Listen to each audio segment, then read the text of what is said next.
नमस्कार, मैं हूं मनोज वर्मा और आप देख रहे हैं अटेंशन। और आज अटेंशन में बात होगी आ रहा निवेश बढ़ रहा मध्य प्रदेश।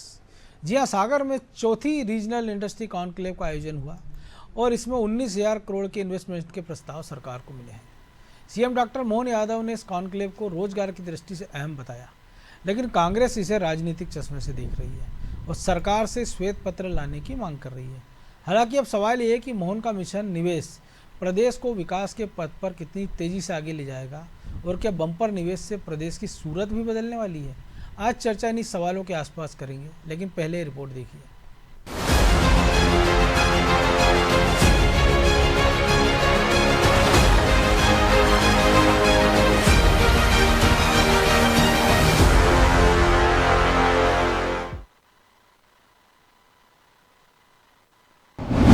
बुंदेलखंड में रीजनल इंडस्ट्री कॉन्क्लेव, विकास की पथ पर बढ़ रहा मध्य प्रदेश। मोहन सरकार में औद्योगिक निवेश पर फोकस किया जा रहा है, लिहाजा उज्जैन, जबलपुर और ग्वालियर के बाद सागर में भी रीजनल इंडस्ट्री कॉन्क्लेव का आयोजन हुआ। इस चौथे रीजनल इंडस्ट्री कॉन्क्लेव में बंसल ग्रुप ने 4 सुपर स्पेशलिटी हॉस्पिटल, एक 5 स्टार होटल और सोलर प्लांट लगाने के लिए 1350 करोड़ रुपए निवेश करने की बात कही, तो मध्य भारत एग्रो कंपनी बंडा में 500 करोड़ रुपए का निवेश करेगी। वहीं गीतांजलि ग्रुप ने निवाड़ी में 3200 करोड़ रुपए का इंटीग्रेटेड स्टील प्लांट लगाने की बात कही है। वहीं इस मौके पर मुख्यमंत्री डॉक्टर मोहन यादव ने भी उद्योगपतियों से चर्चा की और इस कॉन्क्लेव को प्रदेश के विकास में अहम कदम बताया।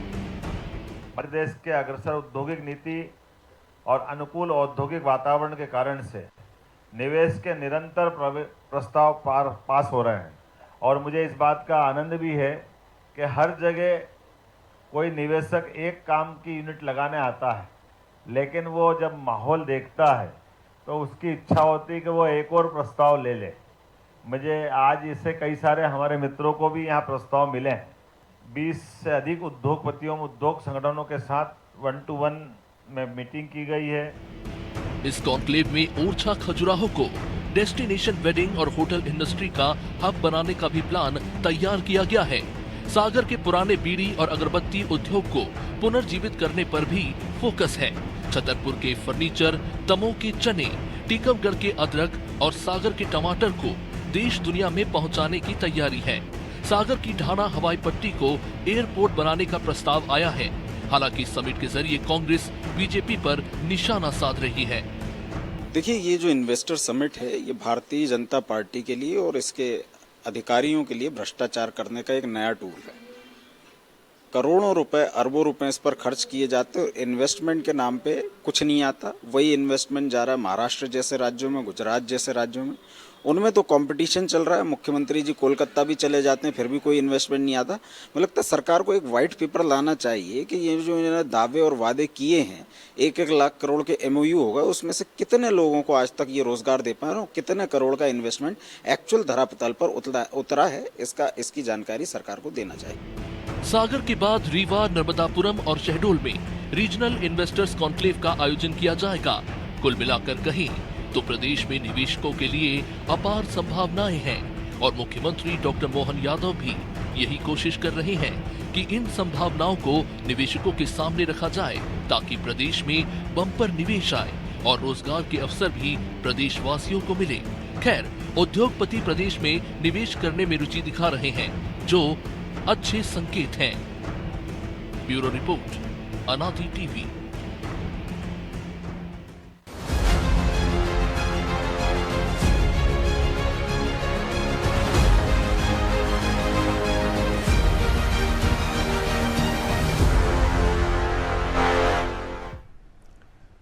तो इसी पर चर्चा करने के लिए हमारे साथ जुड़ गए वरिष्ठ पत्रकार सुरेश शर्मा, हमारे सहयोगी प्रभु पटेरिया और ब्रजेश चौक से। वो स्वागत है शर्मा जी आपका।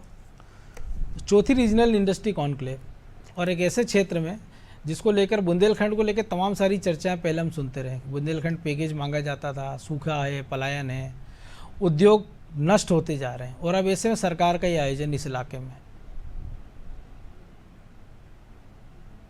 जी, मैंने जैसा एक बार आपके चैनल पर और कहा था, वहीं से मैं अपनी बात शुरू करता हूं कि प्रधानमंत्री जी के राज्यों में जो आयोजन किए थे उसी आयोजनों की एक मूरत जो है मोहन यादव जी ने अपने आप में स्वीकार की और उन्होंने सभी संभागों में इस प्रकार के आयोजन करने का निर्णय लिया।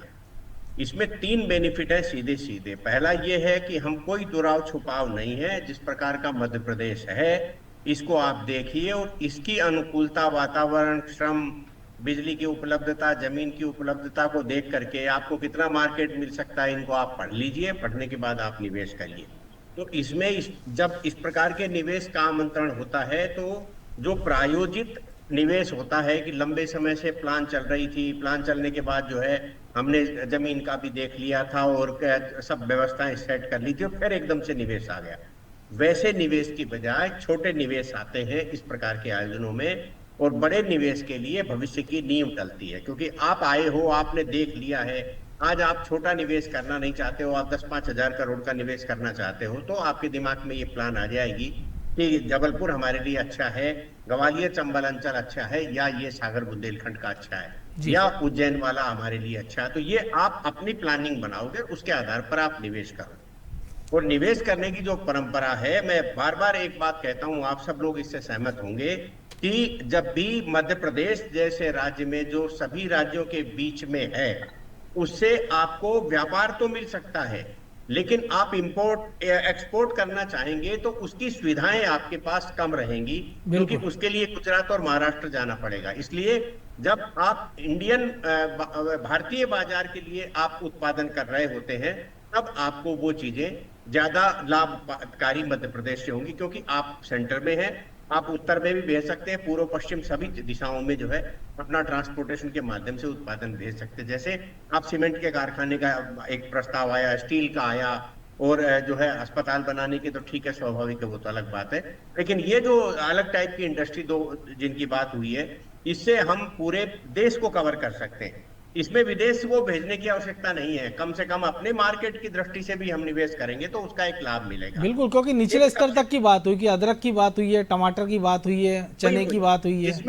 इसमें ये दूसरा पक्ष हो गया कि भाई आपको जो रॉ मटेरियल लोकल मिल रहा है, फूड प्रोडक्ट्स वाला, उसको जो है आप किस प्रकार से उत्पादन में बदल करके या जिसको फिनिश गुड्स में बदल करके आप उसका उपयोग करेंगे, वो आपके लिए एक विशेष लाभ का हो। लेकिन एक सबसे बड़ी प्रॉब्लम ये है कि इसमें कांग्रेस की क्या प्रॉब्लम है कि आप श्वेत पत्र जारी करिए और बताइए हमको कितना हुआ है, जब तेरे को मालूम नहीं है, श्वेत पत्र जारी करने की तुम मांग कर रहे हो तो उससे पहले ही कैसे कह रहे हो कि यहाँ निवेश भी नहीं आया और ये नहीं आया। भैया पहले जानकारी ले लो, उसके बाद बोल दो। इसको कहते हैं मध्य प्रदेश के अंदर रह करके, मध्य प्रदेश की खा करके ही मध्य प्रदेश की आलोचना करना। यहाँ भाजपा और सरकार की आलोचना नहीं कर रहे हो, यहाँ आप निवेशकों की आलोचना नहीं कर रहे हो। अडानी अंबानी नहीं है कि जॉर्ज सोरेस ने आपको कहा और आपने चिल्लाना शुरू कर दिया। यहाँ भारतीय ही निवेशक हैं, और भारतीय निवेशक के बारे में आपकी धारणा ये है कि आप नहीं उसके बारे में नेगेटिव अप्रोच कर रहे हैं, ये दुर्भाग्यपूर्ण है। इस प्रकार की मुझे लगता है किसी भी राजनीतिक दल को इस स्थिति तक नहीं जाना चाहिए। इसके बावजूद भी मध्य प्रदेश में हमें जो संभावनाएं दिखने लग गई है, आप ये मान के चलिए कि कमलनाथ जी जैसा बड़ा उद्योगपति, वो जो है निवेश को इतना ज्यादा नहीं ला पाया। शिवराज जी के 15-17 के कार्यकाल के अंदर जो निवेश आना चाहिए था उस स्पीड से नहीं आया। तो हमें इस बात को समझना पड़ा कि आखिर ये सब चीजें क्या है, एक बहुत लिमिटेशंस में। आप एक चीज को और प्रभु जी ध्यान देंगे इस बात पर कि मध्य प्रदेश में शिवराज जी की सरकार से पहले, यानी कि ये आप मान सकते हैं कि 2018 के बाद जी, तो आजादी के बाद से शिवराज जी की सरकार तक जितना भी इंडस्ट्रियल डेवलपमेंट हुआ है, यानी निवेश हुआ है, जिसको इंफ्रास्ट्रक्चर तैयारियों के लिए कह सकते हैं, एक दूसरा ये कह सकते हैं कि आजादी से तब तक के लिए जो इंडस्ट्रियल जो इसको DIC और औद्योगिक केंद्र और ये सब कहते हैं, उसके लिए उनकी संख्याएं, उनके लिए जमीन, उनके लिए इंफ्रास्ट्रक्चर और जो इंडस्ट्री लगाने के लिए जो जमीन है, उतनी जो आजादी के बाद से तब तक हुई थी, वो इनके कार्यकाल के अंदर कम से कम 9 से 10 गुना अधिक हुई है। ये आप AKBN के आंकड़े ले सकते हैं, मैं प्रमाणिक आंकड़े दे रहा हूं आपको जी। 10-10 गुना इंडस्ट्रियल जमीन आपको उपलब्ध हुई है, और DIC और इन केंद्रों के लिए जो इंफ्रास्ट्रक्चर, जो लोकल उद्योगों के इंफ्रास्ट्रक्चर को लगा के देखोगे तो 10 गुने से ज्यादा हुआ है। इसलिए, और निवेश की तो जहां तक अनुमान लगाओ, जो निवेश हुआ है वो भी बहुत काफी तेजी से निवेश है। तो ये आपको ये मानना पड़ेगा, हमारे यहाँ समृद्ध जो है औद्योगिक केंद्र हैं, जिनके कारण हमारा एक्सटेंशन और फ्रेश निवेश ये दोनों होते हैं। इसलिए ये जो प्रयास हो रहे हैं ये बहुत रचनात्मक प्रयास हैं। इन प्रयासों की आलोचना नहीं करनी चाहिए। क्यों नहीं करनी चाहिए? और कम से कम इंतजार तो करना चाहिए कि अगर सरकार ने कोई प्रयास किया है और उद्योगपतियों ने अगर इंटरेस्ट लिया है तो 1 साल 2 साल उसका इंतजार करिए कि हो क्या रहा है। ऐसा माहौल क्यों पैदा कर रहे हैं आप तत्काल ही? आपको क्या बात है? आपको रायता फैलाने के लिए किसी ने जो सुपारी दे रखी है क्या? निवेशक आया है, उस निवेशक को प्रोत्साहित करिए कि हाँ हम इसी मध्य प्रदेश में हैं, हम भी आने वाले समय में सरकार में आएंगे, हम पूरे प्रयास कर रहे हैं, आप निवेश करिए, मध्य प्रदेश बहुत अच्छा है। ये कहने में क्या बिगड़ता है? लेकिन ऐसा कहेंगे नहीं, क्योंकि जो वो चाचा जार सोरोस है ना, वो उसने तो सुपारी दे रखी है ना, उसको कौन उसको कहेगा? तो हमारे साथ ब्रजेश चौक से जुड़े हुए हैं, पूरी कॉन्क्लेव को उन्होंने अटेंड किया था। तो ब्रजेश जी, आज के दिन की क्या कुछ हाइलाइट्स रही, क्योंकि तीसरी आपने ये रीजनल यूनिवर्सिटी कॉन्क्लेव अटेंड की, उज्जैन, जबलपुर और सागर, क्या कुछ नया, क्या कुछ अलग, और बुंदेलखंड के हिस्से से में क्या कुछ नई चीज देखने को मिलेगी? देखिए मनोज जी, जिस क्षेत्रीय कॉन्क्लेव हो रही है उनका एक अलग अपना योगदान है। यदि हम आज सागर में हैं तो आप देखिए सागर के हिसाब से क्या आपने कभी कल्पना की थी कि निवाड़ी जैसे छोटे से जिले में, जो सबसे छोटा जिला हो सकता है मध्य प्रदेश का, उसमें कोई निवेश करेगा?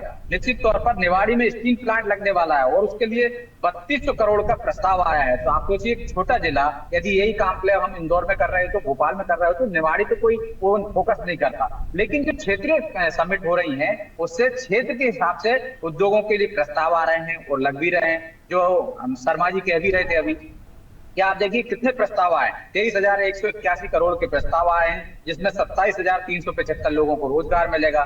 बड़े प्रस्ताव आए हैं 22,241 करोड़ के, और जो छोटे उद्योग हैं वो 940 करोड़ के प्रस्ताव आए। प्रस्ताव आने के साथ साथ लोगों ने उत्साह जो दिखाया है कि निवाड़ी में क्या कर सकते हैं हम, सागर में क्या कर सकते हैं, केवल के लिए आया है सागर में। और देखिए सुर्खी जो सागर का क्षेत्र है, विधानसभा क्षेत्र है, डेटा सेंटर बनेगा वहां पर, जहाँ पे जो मुफीद नजर आ रहा है कि यहाँ पे ना तो आपको देखिए भूकंप के झटके हैं, ना वैसी सुविधाएं हैं। तो आप देख रहे हैं कि उस हिसाब से बाकायदा वो सीमेंट का प्लान लग रहा है पन्ना में, एविएशन का। इसी वजह से आप ढाना में एयरपोर्ट की बात हुई, प्रस्ताव आया है कि पीपी मोड पर आप वहां पर पार्टनरशिप में एयरपोर्ट का आप डेवलपमेंट कर सकते हैं। एयर स्ट्रिप है इसको डेवलप करने का। जी हाँ, डेवलप करने का। तो आप देखिए कि ये क्षेत्रीय स्तर पर विकास हो रहा है। इससे आप हमने देखा है कि जो खुरई है वहाँ 50 कृषि यंत्र बनाने की फैक्ट्रियां होती थी छोटी छोटी, अब उनकी धीरे धीरे बढ़कर 75 संख्या हो गई है। उससे जुड़े उद्योग लग रहे हैं। बीड़ी उद्योग की बात की जा रही है तो उसको फिर से एक तरह से खड़ा करने की कोशिश की जाएगी। तो जो छोटे छोटे विधानसभा क्षेत्र में, सागर में तो जो प्रस्तावक आए हैं निवेश करेंगे, निश्चित तौर पर उनमें से कुछ हम मान के चलते हैं कि उसमें से कुछ निवेशक आए, एमओयू किया है उन्होंने, करार किया है, लेकिन कुछ नहीं कर सकते। आपकी आवाज ठीक से नहीं आ पा रही ब्रजेश जी, आवाज नहीं आ रही आपकी।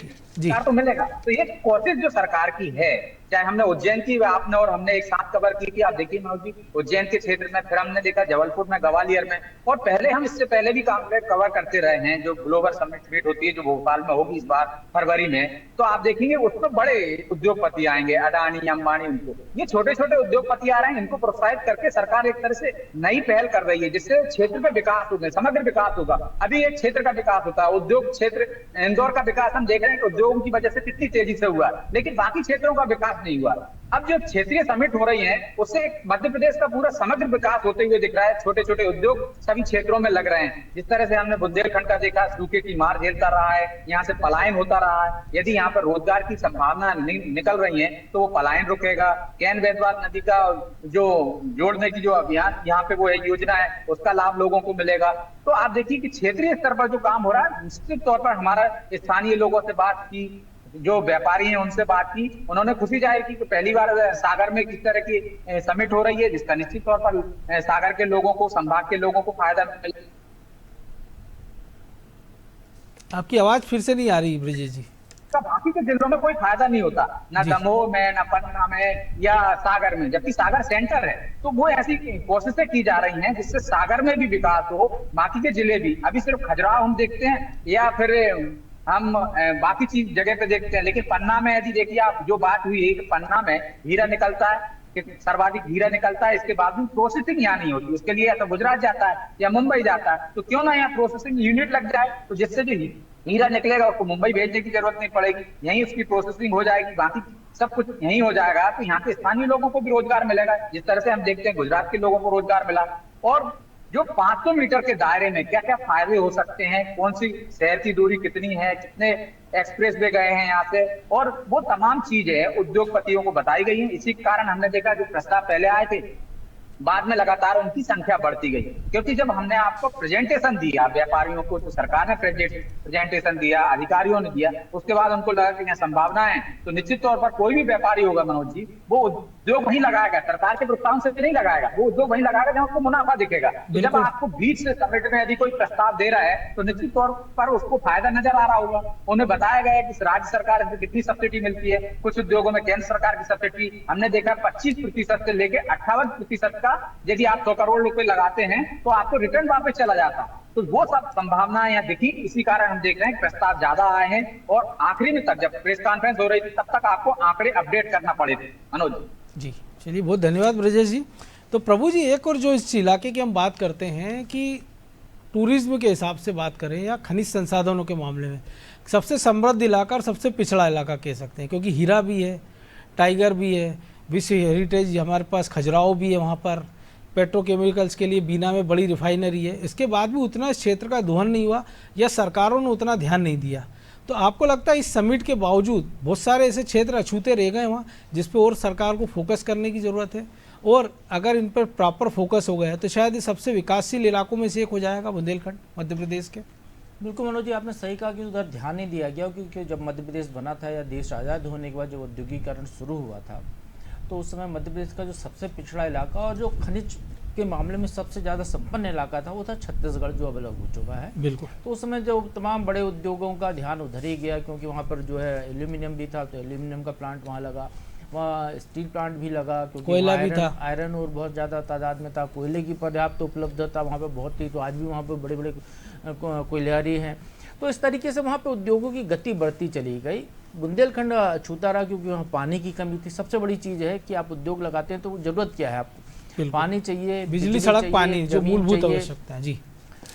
तो सड़क नहीं है वहाँ पे, तो ये तमाम चीज़ों से वो क्षेत्र अछूता था, क्योंकि रेलवे लाइन से भी बुंदेलखंड का बहुत सा इलाका रेलवे लाइन से बाहर था, जहाँ पर कि आप अभी जो जहाँ पर समिट में जो बात हो रही है, तो अब जाकर वहाँ पर ये सुविधाएं हुई हैं। रेलवे लाइन टीकमगढ़ तक आ गई है, टीकमगढ़ से खजुराहो तक जा रही है। पानी के लिए वहाँ पर केन बेतवा लिंक प्रोजेक्ट आ रहा है, और भी कई बांध वहाँ पर बन चुके हैं, पानी संचय के बहुत सारे काम वहाँ पर हुए हैं।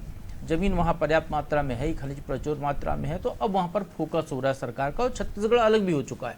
तो हमको मध्य प्रदेश में नए जो है एरिया डेवलप करने की जरूरत पड़ी, तो उसमें वहाँ पर ध्यान गया सरकार का कि हम यहाँ भी एक्सप्लोरेशन कर सकते। तो अब स्वाभाविक तौर पर वहाँ पर ध्यान जा रहा है, वो काम हो रहा है। इस सागर समिट की जो मुझे सबसे अच्छी बात लगी वो ये लगी कि कुटीर उद्योग पर फोकस किया गया। जैसे अभी ब्रजेश ने बताया, खोरे का कृषि यंत्र उद्योग, वहाँ तरह तरह के कृषि यंत्र जो सालों से बन रहे हैं और जो है उत्तर प्रदेश तक और कई राज्यों तक जा रहे हैं, वहाँ से बनकर बहुत अच्छी क्वालिटी के बनते हैं, सस्ते बनते हैं, छोटे छोटे उद्योग हैं उसके, और यदि उस क्लस्टर को डेवलप किया जा रहा है तो ये बड़ी बात है। कृषि के क्षेत्र में बहुत बड़ी उपलब्धि वहाँ पर होगी कि उसकी ब्रांडिंग हो जाएगी, उसको देश भर में जाएंगी। वो अभी जो कई राज्यों तक, कुछ राज्यों तक जा रहे थे, वो प्रोडक्ट कई राज्यों तक जा सकेंगे, बाकायदा उसके लिए एक चेन डेवलप हो जाएगी। दूसरा, जो बीड़ी उद्योग की बात की गई है, सागर संभाग यदि हम बात करें तो जिस तरीके से हम जापान के बारे में पहले सुना करते थे कि वहाँ के हर घर का व्यक्ति घड़ी बनाता है, महिलाएं घर का रसोई का काम करने के बाद घड़ी बनाती हैं, बच्चे स्कूल से आने के बाद काम में जुट जाते हैं, तो उसी तरीके से बीड़ी उद्योग बुंदेलखंड का चलता था कि वहाँ पर जो घर घर के सामने बैठकर लोग जो है दिन भर खाली समय में बीड़ी बनाया करते थे। एक तरीके से टाइम पास उद्योग था उनका। वो बीड़ी के उनको आर्थिक लाभ भी होता था। वो बीड़ी के बंडल बनाते थे, उसको लोग कलेक्ट करके ले जाते थे, और वो जो फैक्ट्री वाले हैं, जो बीड़ी कंपनी वाले हैं, वो अपना लेबल लगाकर उसको पैकेजिंग करके उसको बेच दिया करते थे। तो ये जो कुटीर उद्योग पर जो ध्यान दिया जा रहा है, जो एमएसएमई सेक्टर है, जिसको सब ज़्यादा मजबूत करने की जरूरत है, जिससे सब ज़्यादा रोजगार भी जनरेट होता है, सबसे कम इन्वेस्टमेंट, हाँ कम इन्वेस्टमेंट में रोजगार भी ज़्यादा जनरेट होता है, उसकी तरफ फोकस किया गया। ये बहुत बड़ी उपलब्धि मुझे लगता है सागर समिट की है। इसके अलावा बाकी यदि हम कहें तो निवेश के प्रस्ताव तो उद्योगपति हैं, हमने इतनी समिट देखी है कि वो आते हैं, प्रस्ताव देते हैं, चले जाते हैं, उनको ज़मीन भी दी जा रही है। यहाँ पर 96 उद्योगों के लिए 240 हेक्टेयर ज़्यादा ज़मीन यहाँ पर अलॉट करने की बात की गई है। ये बड़ी एक बात है कि आपको मौके पर ही ज़मीन दे रहे हैं, आप आइए उद्योग लगाइए। लेकिन उद्योगपति आए इसको लेकर भी प्रबंध करना होगा कि जो यहाँ आए, जो बड़ी बड़ी बातें करके चले गए हैं, वो दोबारा आए, यहाँ पर काम करें, उनको फॉलो करें, ज़्यादा जरूरत है। और एक जो जैसे मैंने MSME का कहा, तो छोटे उद्योग हैं MSME, जैसे हम गोविंदपुर इंडस्ट्रियल एरिया की बात कर लें, सुरेश शर्मा जी को बहुत अच्छे से पता होगा, वहाँ पर जो उद्योग हैं उनकी सारी ज़मीन सरकार ने दी हुई है, सरकारी ज़मीन पर वो उद्योग चल रहे हैं, लीज पर दी गई है उनको ज़मीन। अब वहाँ नगर निगम उनसे संपत्ति कर लेता है, सरकार की ज़मीन सरकार ने उद्योग लगाने के दिए, उद्योग चलाने, इंसुलरी उद्योग, वो उनसे हर साल संपत्ति कर बढ़ जाता है। उन छोटे उद्योगों को भी बड़े उद्योगों की तरह बिजली जो है महंगे दर पर मिलती है आम लोगों से। तो इस तरीके के जो पानी के रेट उनके ज़्यादा हैं, इस तरीके जो सुविधाएं उनको दी जानी चाहिए, वहाँ पर उनको जो है उनको दोहन का साधन अलग अलग एजेंसियाँ मान लेती हैं। तो एक एक्साइज व्यवस्था होनी चाहिए कि उद्योग विभाग के ही जो DIC है या कोई भी है, वो सारा प्रबंध वहाँ का देखे, वो तय करे कि इनसे कितना टैक्स लिया जाएगा, उनकी क्या सुविधा वो कई बार उनकी अप्रोच रोड जो है वो इंक्रोचमेंट बड़ी समस्या है, क्योंकि अभी ग्वालियर हाईकोर्ट में एक मामला चल रहा है कि बिरला नगर औद्योगिक क्षेत्र में इतना अतिक्रमण है कि वहाँ गाड़ियाँ नहीं जा पा रही है, लेकिन चूंकि उनको शायद वो नेता वोटर नहीं मानते हैं, कि उनको लगता है हमारा वोट बैंक नहीं है, इसलिए उस पर ध्यान नहीं देते। अब जैसे यहाँ की बात करें निवाड़ी की, निवाड़ी में प्रतापपुरा औद्योगिक क्षेत्र है, बहुत पुराना औद्योगिक क्षेत्र है, मेरे ख्याल से देश का जो है पहला या दूसरा पपेन का कारखाना वहाँ लगा था जी, कई उद्योग वहाँ पर लगे थे। लेकिन उसकी सबसे बड़ी समस्या उसकी जो है वो मेन रोड पे है, सब कुछ है, खजुराहो हाईवे पे है, लेकिन उसकी जो मूल समस्या है कि उसके आसपास बीसियों जो है क्रैशर चल रहे हैं, स्टोन क्रैशर, कुछ MP में है, कुछ UP में है। उसका जो धूल जो है इतनी उड़ती है कि दिन में भी आपको ऐसा लगेगा कि रात हो रही है। अंधेरे का एहसास हो, वहाँ कोई उद्योगपति उद्योग नहीं लगाना चाहता, क्योंकि आपकी इंडस्ट्री पूरी खराब हो रही है, आपके उपकरण पूरे खराब हो रहे हैं, लोग वर्कर बीमार हो रहे हैं। तो इस तरीके की यदि व्यवस्थाएं उनको दूर किया जाए तो मुझे लगता है कि उसमें ज़्यादा ध्यान होगा। तो अभी खैर अब कुटीर उद्योगों की बात हुई, तो मुझे लगता है इस सेक्टर पे भी फोकस किया जाएगा, क्योंकि हमको नीचे से अगरबत्ती की बात हुई। और मुझे याद है कि जब नरेंद्र मोदी ने अपने कैंपेन में कहा था कि हम इस स्थिति में कि हम अगरबत्तियों की जो स्टिक है वो हम चाइना से मंगा रहे हैं, क्योंकि अगर वो यहीं बने तो बांस उद्योग को एक बड़ा लाभ हो सकता है। तो ऐसी व्यवस्थाएं यदि की जाएं जिस पर ध्यान दिया जाए, लेकिन सरकार अभी ध्यान, चूंकि कुटीर उद्योग पर ही फोकस करती जा रही, तो मुझे लगता है सरकार इस बारे में भी ध्यान देगी। बड़े उद्योग आएँ, उन पर दबिश भी बनाई जाए, उनको सुविधाएं भी दी जाएं, लेकिन छोटे उद्योगों को भी देखा जाए, क्योंकि वो ज़्यादा रोजगार जनरेट करते हुए दिखाई देते हैं। और यहाँ पर जो 19,000 करोड़ के ज़्यादा के प्रस्ताव आए हैं, 30,000 से ज़्यादा रोजगार देने की बात हो रही है, तो एक बहुत बड़ी उपलब्धि इसको माना जाना चाहिए बुंदेलखंड क्षेत्र के लिए। जी, तो शर्मा जी एक और चीज़ है, टूरिस्ट के साथ साथ हम देखते हैं खजुराहो के मंदिर हैं और राजा राम भी हैं ओरछा में, उसको लेके टूरिस्ट पैलेस के कनेक्टिविटी बना दी जाए कि टाइगर रिजर्व भी आए आदमी तो पन्ना के मंदिर भी घूमे, ओरछा भी जाए, पूरे इलाके में टूरिस्ट भी आएंगे, तो वो भी एक बड़ी जो छोटी इंडस्ट्रियाँ हैं कि होटल हैं या बाकी जो खान पान से जुड़ी इंडस्ट्री, उसको भी लाभ मिलेगा।